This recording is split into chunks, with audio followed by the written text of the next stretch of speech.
Hello, everyone. It's 7 o'clock. Folks are still coming in, but in light of everyone's time and respect for the participants, we're going to try to get started. So first of all, thank you all for coming. We are really overwhelmed by the response to this event. We have had 377 people registered. We're nearing in on 90 people on the call so far, which is wonderful. Thank you very much for being interested in political discourse. As a result of that high number, however, we realized pretty quickly it would be untenable to try to respond to live questions during this event. So we did ask for questions in advance. However, there is the opportunity for you to actually go to the Q&A. If you hover over the web, over the Zoom, you can see the Q&A and you can put your question in there. And if we have time, we will get to that. I see some folks have raised hands. We probably won't be able to get to direct questions, just given the sheer number of folks that we have. So that's the way to get a question to us. The event is being recorded, so we will be able to save all of those questions and respond to them if we're unable to get to them tonight, and you can follow up afterwards as well. If you have technical issues, please go to the chat box and chat the panelists, and our mystery person behind the Guilford Free Library box will respond. So in advance, I did receive a few dozen questions, so thank you very much for those. I've done my best to include your voices, and I apologize in advance if you do not feel heard. Please reach out to me directly, and I will do the best that I can to get your questions forwarded to Sean and Vin if you didn't feel satisfied. And finally, I just want to express my deep thanks to Rob McCool and Loretta Lyons at the library for being the technical wizards behind this, and also to GCTV, who will be showing this on their site at some point, and however that mysterious thing works. All right, let's get started. So welcome to this conversation and on how we in our small corner of the world can work to restore political civility. And by the end of the night, I expect we will have solved it, not only for Guilford, but for the whole country. So of course, I can't tell if you're laughing or not because I can't see anyone except for Sean and Vinny. But while in the midst of this global pandemic, America has experienced a spring and summer of racial reckoning, 2 presidential impeachments, a siege at the US Capitol, and the installation of a new president. Conversations around political beliefs as a result seem more divided than ever. And of course, we won't mend this deep divide tonight. And indeed, our nation has struggled passionately about our values and policies since our founding. Democracy is a journey, not a destination. What we do hope, however, is that we are able to have a conversation between these 2 elected officials who are from opposing political parties and who have demonstrated civility despite their differences, and perhaps gain some insight on how each of us can contribute to a more productive discourse. So for those of you who don't know me, I am Liza Janssen Petra. I'm the executive director of the Guilford Foundation, and I'm really honored to have been asked to facilitate this conversation between Representatives Vincent Candelora and Sean Scanlon. The agenda will be as follows. I'm going to give brief introductions. And then we will have brief opening remarks by both Sean and Vin, representatives, excuse me. And then we're going to talk a little bit about the 2-party system. We're going to go into social media and the spread of information. And then we'll talk about how we can go forward. What lessons can we learn? So to start, I want to welcome Representative Vincent Candelora, who is serving his 8th term and was recently elected unanimously by House Republicans to serve as caucus leader. He has previously served as Deputy House Republican leader. Vin is also active in several civic organizations in North Branford, including 1 term as deputy mayor and several volunteer positions throughout, including the public school system. This is harder than it looks, including the public school system, the Chamber of Commerce, and the Rotary. In his spare time, he helps manage 2 family businesses, and he is married with 3 children. Welcome also to Sean Scanlon, who is currently serving his 4th term and is the House Chairman of the Finance, Revenue, and Bonding Committee. Sean also sits on the Public Health Committee and is well known for his efforts to address the opioid epidemic. As chairman of the Insurance and Real Estate Committee in the past, Sean worked to address insurance discrimination and promote access to mental health, and he lives in Guilford with his family. So, Sean, I'm going to turn the virtual mic over to you for your opening remarks, and then we'll turn it to Vin for his. Well, thank you, Liza, and good evening to everybody who's watching. When I first texted Vinny about this and asked him if he'd be willing to do it, his answer was immediately yes, but I'd be lying if I said that I thought we'd get the interest level that we have, and it really has been awesome to me because that's exactly why we did this.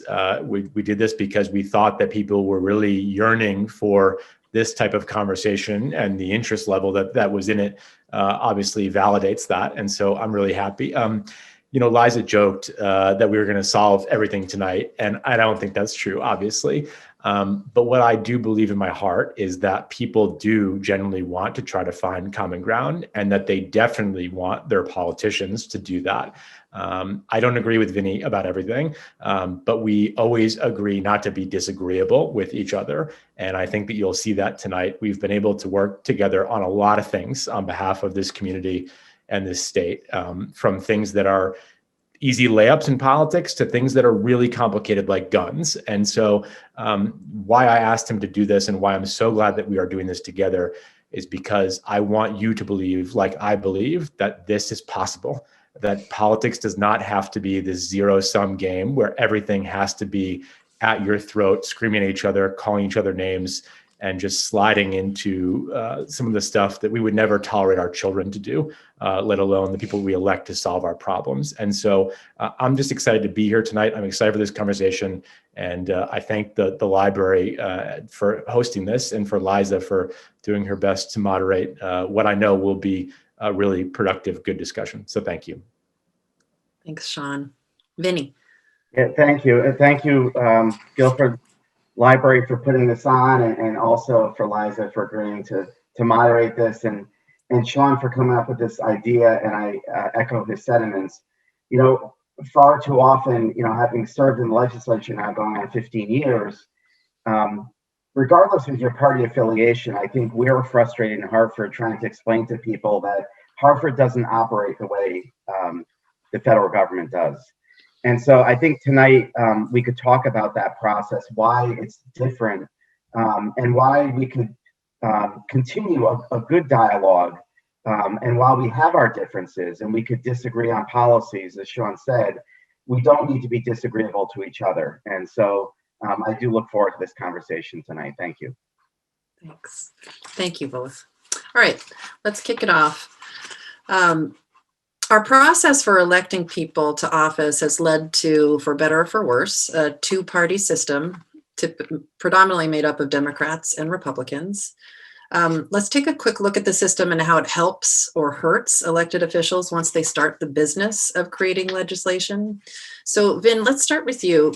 Can you provide an overview on our two-party system and talk a little bit about what happens once you're elected to the state legislature, and talk a little bit about how the structure and or the rules of legislature encourage civil discourse or not? Yeah, sure. As everybody knows, we go through the party cycle of getting nominated for our campaigns, and we go through the election season.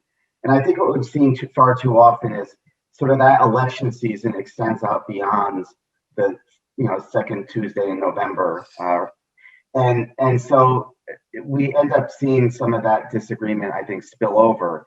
But our two-party system is really set up to sort of balance both parties and respecting the rights of the minority party as well as the majority party. So we do operate under, it's sort of a Robert's Rules of Order, which is, it's called Masons, but it's a similar structure. And every committee is housed with a chairman and a ranking member. In Connecticut, we have joint committees, so the Senate and the House serve on the same committee. And, as Representative Scanlon is chairman of the Finance Committee, there is a Republican counterpart in the House who's a ranking member. And the way that is set up is it's essentially both, each party is provided a vehicle for a perspective, and that ranking member serves as the leader for their party in that committee, just as the chair serves as the leader for the majority party in Connecticut, the Democrats.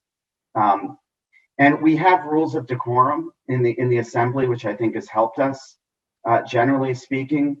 And one thing that you see, we're not allowed to subscribe motive to people if we're speaking on the House floor about legislation.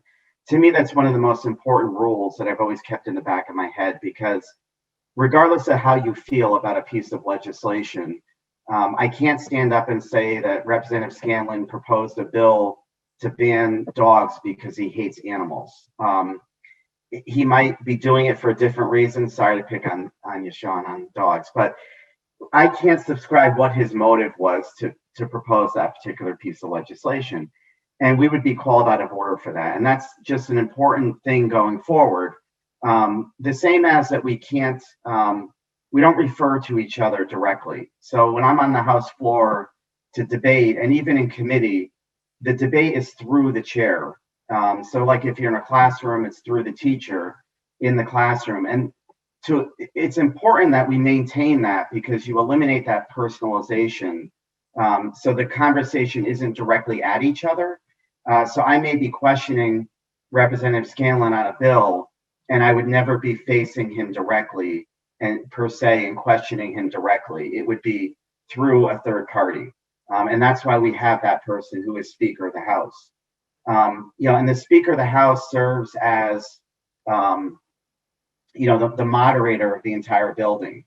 And I think oftentimes we hear, in DC with Nancy Pelosi, who is the Speaker, and she's sort of the figurehead for the Democrat Party. The Speaker really is the moderator for both sides of the aisle. So in my leadership role right now, I do interact with the Speaker as a Republican does to a Democrat, but he is there to oversee all of us and all of our interests. And I think that pretty much kind of covers the general rules and how the both system works. When a bill is brought out each side of the aisle, the leaders of each of those committees presents the issues sort of on behalf of each party. And a lot of it is just we try to work through things collaboratively when we can. Thank you, Vin. So I'm going to turn to Sean, and you can build on that, but I'd also like you to think about, as leaders in your caucuses, both of you, how do you navigate when to represent your party politically and when to represent policy?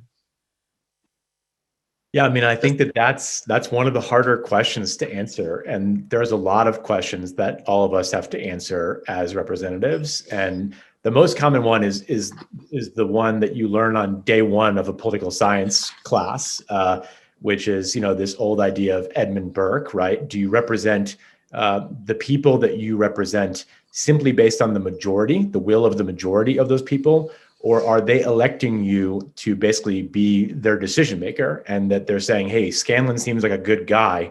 I'm going to send him up to Hartford as my representative. I may not agree on everything that he does, but I agree that his character is good enough that I want him to be my representative. Or do you think that I should simply just put my finger up in the wind, and when the issue is 51-49 in favor of something, I vote that way. And when it's 51-49 the other way, I vote the other way. These are questions that you ask yourself all the time, at least I do as a legislator, of really what am I supposed to be doing up there? And I change my position on that. I'm not going to lie about that. Sometimes I feel one way and sometimes I feel the other. Your party is a totally different ballgame. You referenced that there's two parties. I wish there were more. If you look at any other country in the world, especially the parliamentary democracies, there's 5 or 6 major parties. I'm not sure that I have the same views about everything as every single Democrat. And I'm sure Vin feels the same way as a Republican. And so whether we'll ever get beyond the two-party system in America, I don't know. But I do think that there's definitely room for more political parties and more voices at the table. And, for us, it really is about just trying to make the best decisions possible. I will say one thing that makes us so much better off than Washington, and I spent 10 years as an aide to a guy who was a congressman and then one of our US senators, is money and cable TV. I mean, those are two of the most nefarious drivers of the decline of our politics, which is that in Washington, all you do from the moment you get sworn in to the moment you get reelected is raise money every single day. And the easiest way to raise money is to say inflammatory things that cause people that are your political supporters to give you more money. And that can go on Twitter, that can be on Facebook, that can be on emails, and it certainly can be on cable television. So when Vinny and I go on TV on a program like Face the State or Capitol Report, there's probably a total of 100 people watching. When you go on MSNBC or Fox News, there's 100,000 people probably watching, if probably not more than that. And so your incentives and the behavior that you exhibit are so different if your political calculations are, I have to raise money constantly in order to come back here. Unfortunately, in Connecticut, we don't have to do that. But your party always does play a role. And especially for Vin, now he's now the head Republican in the House of Representatives. For me, I'm the head of the Budget Committee, which means that my party looks to me for answers on the budget. We have roles that require us to be, sort of trying to find consensus among our parties to do different things. And that's not always the easiest thing to do by simply saying, hey, I'm going to do what's best for my district without thinking at all about politics. It's very hard to do. So building off of that, someone sent in a question that said, if politicians such as yourselves have aspirations to make politics a career, how does that impact voters in terms of deals made behind the scenes? Can you explain the process? Vin, do you want to start with that? Yeah, I mean, I think Connecticut is sort of unique in the sense that we have it's a part-time legislature. So by and large, the vast majority, I would say 95% of us, don't really have aspirations beyond being at that state level of state rep or a state senator. I kind of like the way it is set up because we are more of a citizen representation. So you're working in the district, you're still at home. So I think it takes away that sort of political element that you might see in other states that have full-time legislatures. So generally, I think Connecticut is a little bit more toned down because of it. That's great. So one piece of legislation that both of you point to as an example of bipartisan success is Ethan's Law. Can you talk about this? And can you also talk about any other policies you may be collaborating on? Yeah, I mean, so obviously 3 days ago, 2 years ago, January 31st, 2018, we had a really big tragedy happen in Guilford where a young man, Ethan Song, lost his life. And ironically, that day, I don't know if Vin remembers this or not, but I realized this on Facebook because you get these Facebook memories of the day. The same morning, probably around the same exact time that was happening, Vin and I were doing a press conference together at the Guilford train station with a bunch of Democrats and Republicans because Governor Malloy at the time had come out and cut Shoreline East. And we put together a bipartisan press conference to try to stand up to the governor to get him to reverse that decision, which he ultimately did. And when a couple of hours later, I realized what had happened, my heart really sank for the Song family who I knew before that. And a couple of days later at Ethan's services, I went up to both of them and I said, if you are ever in a place that you want to do something about what happened to Ethan, I will be here for you. And I want you to reach out to me. And a few months later, they did call me and they say, we know what we want to do. And I hung up from them. And the first person I called, literally, I swear to God, was Vinny. And I said, look, they have decided what they want to do. Will you work with me on this? And Vin, to his credit, said, I've really never supported any of these bills before, but I will commit to try to work with you on this. And what we did over the course of several months was to get in a room and actually talk about it. And there were things that I liked about the end result, and there are things I didn't. And I'm sure the same is for him. But for me, I'll let Vinny speak for what that meant to him. It meant a lot to me because I knew how much it meant to the Song family. I knew how much it meant to them to see something that meant the world to a family that had just experienced the worst thing that any parent could ever experience, to see their two representatives from their community standing together despite the differences of party for something that could at least give them the satisfaction of knowing that perhaps no other child would lose their life in the manner in which their son lost his life. And whenever we can do something like that in politics, it makes all the BS that goes along with politics worth it for at least me, because I know to this day how much it meant to them that we did that. And it's a good example of what's possible when you want to get to yes. And too often, a lot of our colleagues don't want to get to yes. They're afraid of yes, maybe, but they just don't know how to get to yes. And I think we showed them a good way of doing that. And it starts with just picking up the phone and asking somebody for help. Yeah, I think, Sean couldn't have said that any better. And I think, the point of getting to yes, when he had first called me, I remember exactly where I was and knew how important this piece of legislation would be. And when we go back to the conversation about talking about policy versus politics, when we address gun issues in Connecticut, it becomes one of the most divisive issues that we've ever had. And it also becomes back to the ugliness of politics. It could become fundraising opportunities for parties or special interest groups in trying to address those issues. I'm somebody that has previously been endorsed by the NRA, been endorsed by CCDL, the Connecticut Citizens Defense League. And so stepping up to the table to try to work on a piece of legislation that's dealing with gun control it's a political hot potato, but the policy was the right policy.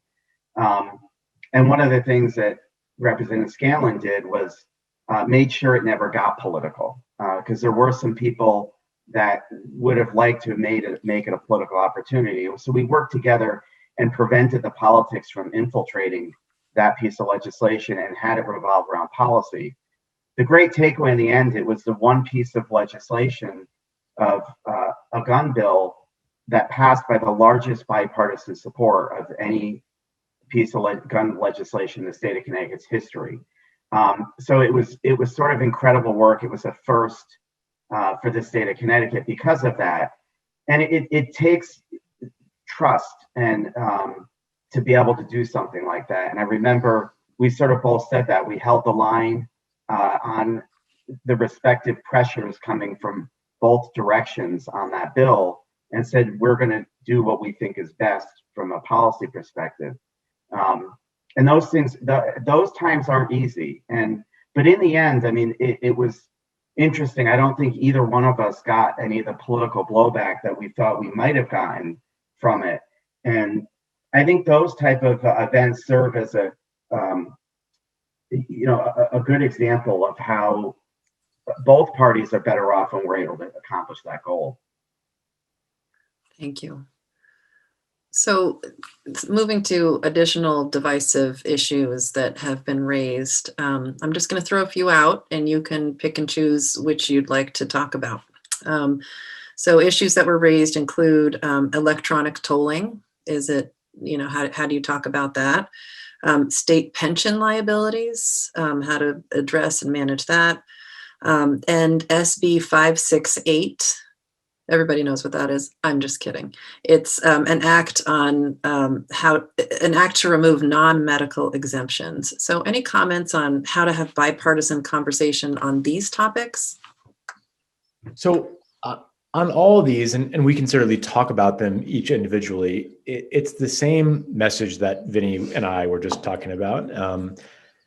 Is how do you develop that trust with each other? And Vin talked about how this process begins with the chairman and the ranking member of the committee. Right now, the majority has been Democrat for quite some time. So it's Democrats are the majority, Republicans are the ranking member. If you don't have trust with that person, you can never get any of these bills done. And a lot of the bills that I do in my committee, the Republicans won't necessarily support, but the manner in which I do them and whether they have at least input in the process makes a significant difference in the outcome of the bill. And I think it's important for people to recognize that. I want to go back to Ethan's Law for a second in the context of talking about this. So you just heard Vin and I describe how this was a really cool thing that we've been a part of. You heard how much it meant to the Song family. You saw Vinny say that it was the most bipartisan vote in the history of gun violence. Well, what's happened since then? The Songs then said, oh my God, this is great. We just passed this huge bipartisan bill in Hartford. Now let's go to Washington and let's get this done. And do you know what's happened down there? Nothing. Absolutely nothing has happened down there, despite the best efforts of our delegation to get that to happen. And without betraying, the Song's confidence, I can tell you that they've gone down there and they've met with Republicans who say to them privately, hey, I love what you're trying to do, but if I support your bill, the NRA is going to primary me. They're going to spend money against me, and I'm going to lose my primary, and I'm not going to come back here. And conversely, they've had Democrats say, yeah, I have a lifetime F rating from the NRA. If I do anything that is constituting trying to work find common ground with those guys, I'm going to get primaried by the left, and I'll probably lose my election. That is exactly why we have paralysis in Congress right now.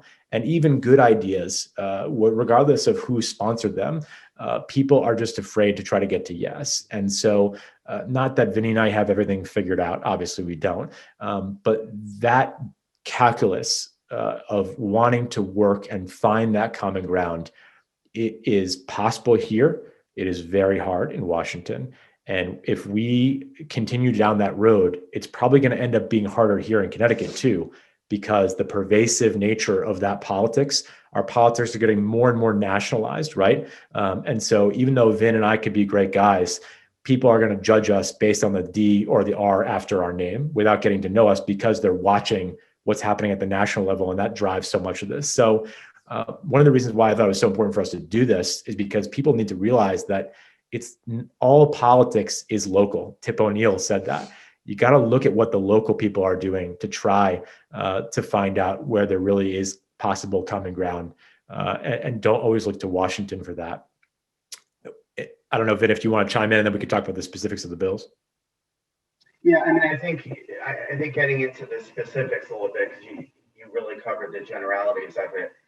There are times that bills are sort of political footballs. The tolling issue became one of those footballs 2 years ago, and how to fund transportation.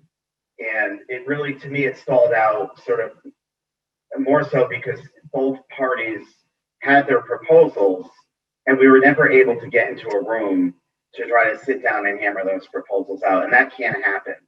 So in the whole effort of trying to get to yes, sometimes there's never even that opportunity to get into the room to have that conversation, try to get to yes. I mean, right now we're hearing again about the removal of the religious exemption for vaccines, which is a hot topic in the Public Health Committee. Sean and I have been served on that committee together and sat through the 23-hour roughly public hearing last year on the bill. And there's a lot of complicated issues that revolve around that. Whether or not we could try to get into a room to make that bill move in a better direction is going to be questionable. And sometimes that happens because what we end up with is that's where politics could enter into it. So there are some people that never want to get to yes, they always want to say no. And then there's other people that don't see the value in trying to get other people, it could be Republicans, or collectively get more Democrats on board to get to a yes and make a bill that might be unpalatable for some people, put it into a spot that makes it a better bill.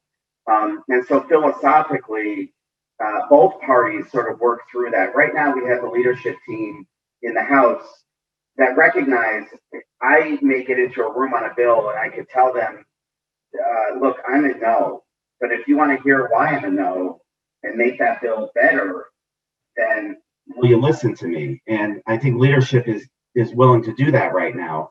There have been years where I served that they didn't want to hear from the Republicans at all, or they didn't care whether I was a no, and so we never made a bill better. And that's sort of, to me, a broken process. But we have a lot of those kind of controversial issues that are before us that we certainly, need to try to work through.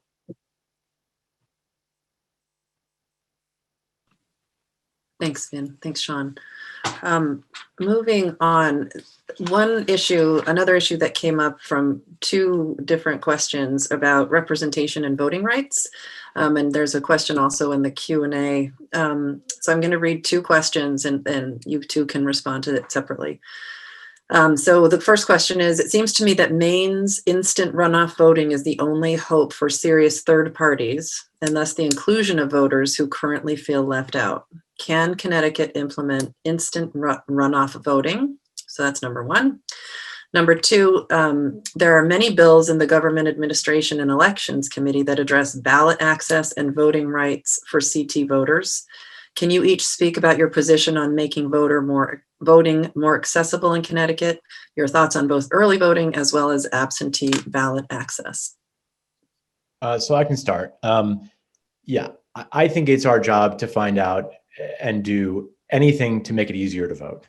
And in the 2020 election, we definitely found out that people were very, very comfortable voting from home and doing that by absentee ballot. We have some problems that would probably take the rest of this call to explain why we have not been able to do that so far. And the Cliff Notes version of that is that our Constitution is very strict when it comes to that. And so we can't just simply pass early voting like other states can. We have to actually amend the state constitution to do that. But I'm up for that. I think that that's a good idea. I think that we should have some form of early voting in Connecticut. I think that we should have no excuse absentee ballot voting so that folks can vote by absentee without having to have a reason why. And I think we saw firsthand that that worked in Connecticut in both the primary and the general election. In terms of ranked choice voting, I am interested in learning more about that. Basically, the concept for those that are watching that don't know what that is, it basically means that you get to basically pick your first, second, and third choice. And so if your first person, God love him, is a third party candidate, like a guy by the name of Ned Vare that might ring a bell for some of you in Guilford. He, when I was growing up, he had this really hot political talk show on GCTV. I think he ran for first selectman a couple of times, maybe got 12 votes. But if you were a diehard Ned Vare person, you could vote for him first. And then when Ned Vare was statistically eliminated from competition, your second place choice would get that vote. And it basically goes down the line until you have a winner of the election. It's an interesting concept. I think it's only been tried right now in Maine, and some other states are doing it. I'd like to see how it plays out a little bit more before we decide to utilize that here, but I'm open to talking more about it. Yeah, I would agree on that. And the same for the early voting and the no excuse absentee ballot voting. There have been different iterations that I have supported in the chamber. I will say, generally speaking, for those people that are opposed, one criticism I would have in the last election was obviously the mailing of the absentee ballot applications that went out.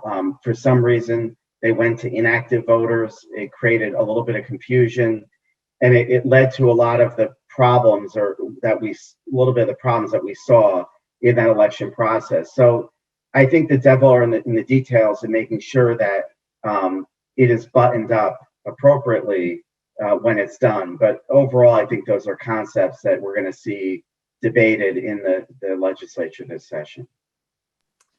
I think we might have just seen some bipartisan civil conversation right before our very eyes. So let's leave that and get into the really terrible stuff. Let's move to we'll move to the social and public side. Politics, along with religion, has traditionally been considered an inappropriate conversation for the dinner table or in polite conversation. In the best case scenario, it can make for really awkward conversations, and worse, things can get ugly and names can be thrown around. Then just add social media and the World Wide Web and its vast resources for information. So let's just start with a simple question for each of you. Vin, we'll start with you. How has politics changed the world in the world of social media? Yeah, I mean, I think for good or bad, it's given everyone a platform. And so we have a lot of information that gets put out on social media that may be true and might not be true. We're seeing this right now in North Branford, struggling with statements that were put out over a family that had gotten COVID. And what blossomed out of that was a lot of innuendo and accusations. And it created a discourse that probably wasn't helpful for the community or the school system. And so I think it's one dangerous part of social media. We try to train students and protect against bullying. The legislature doesn't have that kind of training necessarily. And sometimes I think we're viewed as caricatures as opposed to human beings. And so because I'm a Republican, while that's my party label, I represent everybody in the 86th district, regardless of their party affiliation or their beliefs. And I think it's really important for us as legislators to always make that clear to people, because they need to feel comfortable, no matter what their ideology is, to have the conversation with you and sort of take the temperature down and decompress the conversation. And I always say, if you're going to post something on social media, make sure, would you say that to that person's face if they're sitting in your living room? And we don't do that enough, I think, in politics. And we've certainly seen the temperature, and it didn't just start, during the Trump administration. I think it started before that, but the temperature, has continued to escalate. And so, also with our platforms, making sure that striking the balance, and I think, we hear this with, Facebook and those type of digital platforms, the difference between censorship, and First Amendment rights and being able to speak. So when I post stuff on my pages on Facebook, I tend not to delete comments or block people, because I think everyone has a right to express themselves. But at times we see those lines get crossed, and it could get real mean-spirited. And it's something that we just need to balance. And this is part of the crux of why I enjoyed the thought of having this with Representative Scanlon, because I think it's important for people to see that there is the dialogue and back and forth. And the two of us are very steadfast, I think, in our policies and our positions on things. And we're not afraid to put it out there and get criticized for our policies. But we shouldn't be name calling. So if I don't like something Sean represents, I'm not going to call him stupid. I'm going to talk to that policy and why that policy might not be appropriate, or why I don't agree with it. And I think we just need to push toward issue-based discussions on those social media platforms and avoid the name calling. I would just say, I'll give you a concrete example right now. And I'm sorry, Vin, but I'm scrolling through Twitter today and I see my good friend Vin Candelora's got an op-ed in the New Haven Register where he talks about the governor's executive power and how the Democrats are making a big mistake by giving the governor that power. In the world we live in today, if I had fired up my Twitter and got a tweet ready to go and said, Vin Candelora doesn't believe in science and masks because he doesn't support extending the governor's executive order, I would get a lot of play for doing that. And that is a criticism that Vin has himself gotten about some of the positions that he's taking with this. I disagree with his position on the governor's executive power, but how I disagree with him is the most important thing here, because going nuclear every single time may be a good thing for me as a Democrat, but it is not good for me as a policymaker. And it's certainly not good for the position that I have as a legislator trying to figure this stuff out. We're dealing with very weighty things. And so my biggest concern for our country and our democracy is, how do we ever find out how two groups of people who are so convinced that they are right and who are so convinced that the facts that they have to support why they think they are right, how we can ever bridge that divide? Because right now, that's what you're seeing. You see it play out every single day in our country, in our democracy, in our politics. And we have left a time in which 50, 60 years ago, everyone would watch Walter Cronkite talk about a story, and they would then have a difference of opinion about that story, and they would fight about that difference of opinion, but they would at least agree on the principle of that story and the facts behind it. Now we cannot even agree on the facts of an issue. And if we can't agree on the facts, how could we ever get to yes on a solution? And so how do we solve that? Well, my initial thing, and I agree with Vin 100%, we got to take the temperature down. We have to resist the urge to fire up that hot tweet that we know is going to get some likes, but we don't know that the end result of that is good. Because if I had fired off that tweet about Vinny, do you think that when I called Vinny to do this for him, Vinny would be psyched about doing it with me? Or when I said, hey, by the way, I want you to get out of your comfort zone and work on a gun bill with me, do you think that he would have the trust in me to do that? No, he would not. And the same goes for him. So I think really it's about trying to incentivize your elected officials to stand behind what they believe in, right? I'm sure there's a lot of people on this call that support me in elections because they know that I have certain principles. And I'm sure the same is true for Vinny. But it's about standing up for your principles in a way that does not mean we have to demean one another or constantly attack one another. Are there other ways that we can get at what we want to do? And that's what I think more of us should be focused on. And if we were, as one of the questioners asked in the chat, I think that that would set the tone that politics does not have to be a 24/7 American Gladiator slugfest where none of us really win in the end. We maybe win that day, but the next day I'm losing because somebody is destroying me and my character to the point that I can never even function as a legislator, let alone as a person. Yeah, I want to build off of that and just share a question or a comment that came through from someone who said, a number of my friends unfriended me on Facebook over my political positions. Some even called my religious conviction into question because I supported President Trump. I've often told friends that I support President Trump's policies, while not always his manner. After the election results became clearly finalized in favor of President Biden, I have rarely posted anything political on the national level, mostly because I am so tired of being bullied. So here's the question, and I think, Sean, you got to it a little bit, and Vinny, you did too. How does one best deal with rancor from the opposing side? Yeah, I mean, what I try to do, and again, I dealt with this a lot today, is redirecting people to the actual issue at hand. So if I'm being personally attacked on social media and the issue is important, then I will try to redirect and frame what the issue is and speak to the issue. At times, though, you can find that there are people out there that are just there to be mean-spirited and to hurt you or try to really disparage you as a politician and as a person. And so when that occurs, I walk away from it, and it's a balance. But I always try to, when I'm putting things out there, is trying to make it issues based. So people will be directed toward that as opposed to, the name calling, which I think it devolves so quickly into. Mm-hmm. And I would just say that, after the storming of the Capitol on January 6th, I had a long talk with my wife about it, and I was really, really upset, probably more upset than I've ever been in politics about anything. And part of that was because of what happened, but part of that was also because I just didn't know what to say. And everyone was asking me, what do you think about this, Sean? What should we do? What do you think about this? And I was being asked to go on TV and WTNH and talk about it.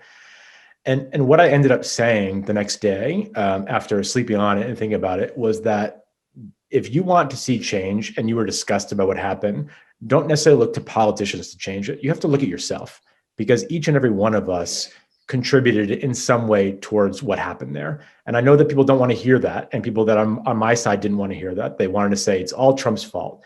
And do I think that Trump poured gasoline on that fire? Yes, I do. But it started before him, and it's going to continue happening after him. And all of us have some responsibility for the deterioration of our politics. And I'll give you a good example of that. Your uncle posts something crazy on Facebook. You then go on, and instead of calling your uncle and talking about that with him, you start fighting with strangers you don't even know in the comment section of his Facebook page, calling people names that you should never even utter in your mouth on a keyboard to people that you don't know anything about them. You don't know anything about them at all. That is not the way that we are ever going to fix our democracy. That is not the way you are going to fix the problem that your uncle is talking about. The only way that you can do that is by having conversations and getting engaged and changing things. Because for as long as that nonsense plays out on Facebook comment threads, the more people that are bad will get elected to public office, because those are people that are supporting that kind of person. So if you don't like what's happening in politics on either side of the aisle, and you think that there are bad people in office, you have to get involved in the process and get those people out of office. The other thing that I would say is that the best part of governing is working collaboratively to find solutions to problems. That is not happening in Washington. It's still happening in Hartford, but it's definitely happening at the local level. And so if you saw what happened on January 6th and were angry about that, join the Marina Commission in Guilford, get on the library board, sit across from a Republican that's your neighbor, and actually try to work on solving a problem outside of the ridiculous nature of politics in 2021. There's no tweeting that's happening on the beautification committee. There's no angry Facebook posts that are going on about what's happening on, the historic task force. At least I hope not. And that's because it's people just sitting around the table, actually working towards a solution and a goal. And now is the time to get involved in that process if you're not happy with what's going on. It's very hard to change who the president of the United States is. And certainly tweeting at that person or Facebook about it is not going to change that overnight. But getting engaged in the process can change our politics, which I think is more important in the long run. Thank you, Sean. You also, Sean, you brought up the idea of, common facts. How can we agree on common facts? We did get several questions about this issue. I just am going to read several of them to you. And I think you did address it, but I want to just be sure people's voices were heard. So one commenter said, while I believe everyone is entitled to their opinions, we as a society can't function if people believe they are entitled to their own facts.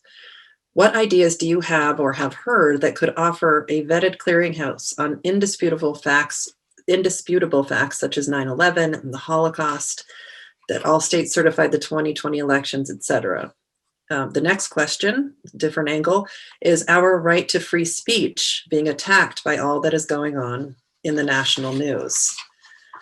And finally, how do we combat disinformation so that we can start by agreeing on facts? So that's a simple question. Anyone, Vinny, you want to take it? Yeah, I mean, it is very difficult. And I think one of the things I would suggest to people is don't use social media to get your information necessarily. And, for Hartford right now, having gone virtual, there's been some criticism that we're not holding meetings in the building. But I'll say the benefit of that is every single meeting is now recorded and televised. So you have the ability, just going on the government websites, to sort of uncover the issues that are being addressed. And I think locally, at least local and the state levels, reaching out to your legislators to try to get information. But it certainly is out there on the official websites, and doing that type of research, I think, is critically important. Connecticut, I'm sure at the federal level, we have our Office of Legislative Research, which is nonpartisan, that puts forth documents and issue books that provide information that is more sort of factual based. But I'll say, I mean, it's the social media is emotion based, and so far too often reading threads, I see people putting things down of what they perceive or how they feel, which is okay, but we have to recognize that those aren't facts. And I think that's been sort of the source of creating a lot of the problems for us. So, Sean, did you want to add anything, or should we move ahead? Yeah, listen, it's like I said, it's the most significant problem facing our country and our democracy and the world. Frankly, it's not just America that this is happening. It's happening everywhere.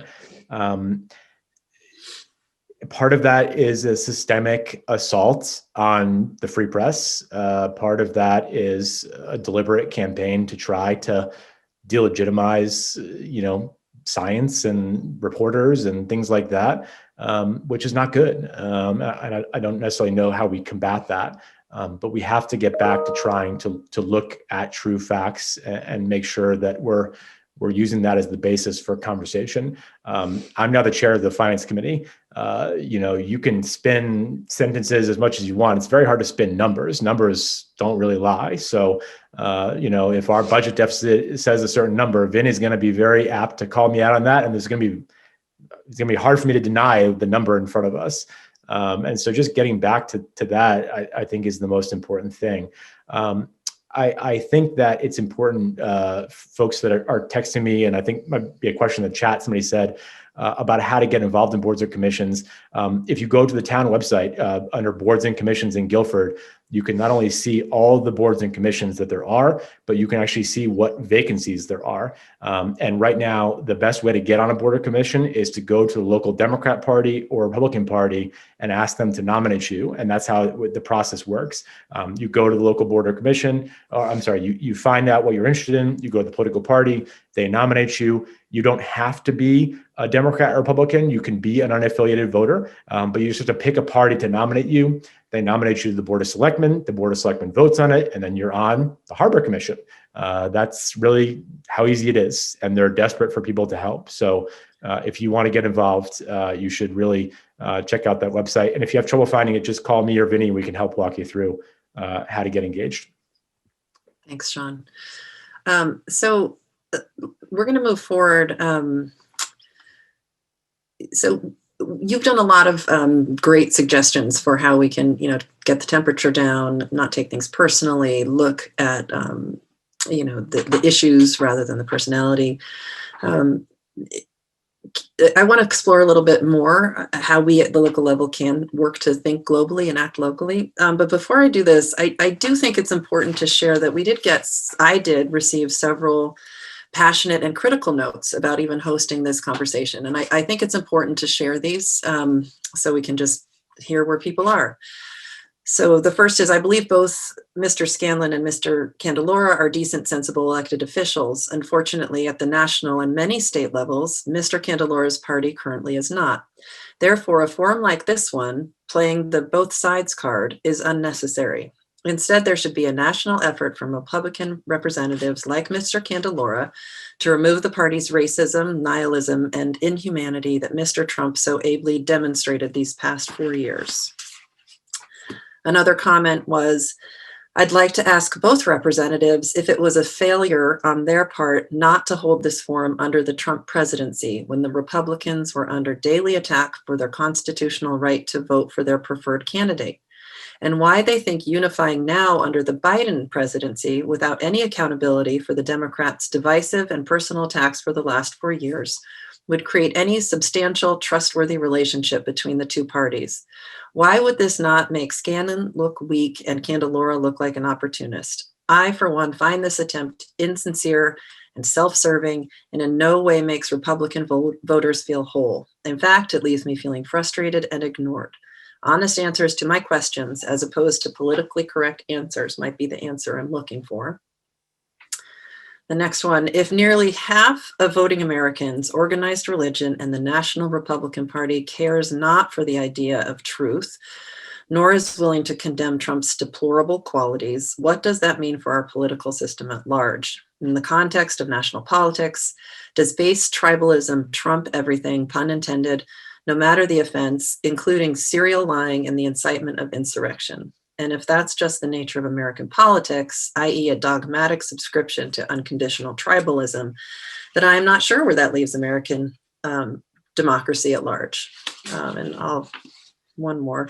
How can we have or restore civility when legislators terrorize people by arbitrarily proposing the removal of essential religious liberties without a comprehensive understanding of the issues or addressing the obvious conflict of interests of the people making these decisions? And the last one I'll read is, how do you restore civility when there are such extreme people such as the new Congresswoman from Georgia?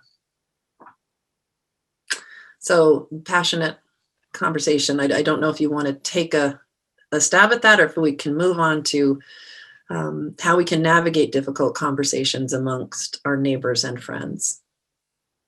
No, I think that's those points are well taken, and I have to say, Sean and I probably could have done this forum 2 years ago, 4 years ago, and why now?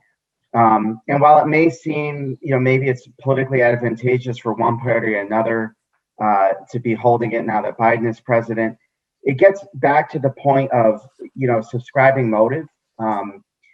and that's where we just need to take the temperature down. To me, what is different today, and I've seen it the last 14 years, people have always said to me, how could you possibly run for office? How could you ever tolerate it? And I've watched the evolution, and not just in political office, but in the business that I run. I have the Connecticut Sportsplex, which I'm dealing with the public every day. And behavior has changed, and not for the better. And so I think this is an opportunity that we need to start a dialogue. And it is regardless of party affiliation. Each of us could point to members of our party and how they have misbehaved. But it doesn't really accomplish much other than point the fingers. And I think it was important to just start this conversation to try to take the temperature down, because going back to Representative Scanlon's point about DC and upping the ante with each other, public officials weaponize the public with their words. And I think that's what we have seen really, especially in the last year. We could point to the riots that occurred this summer, going all the way up to the attack on the Capitol. Our public officials are responsible in part for that behavior, regardless of party affiliation. And I think we just need to recognize that. I think I do, and that was sort of why I think this was a good forum to start out, to have this conversation, because it's not the way our government was supposed to operate.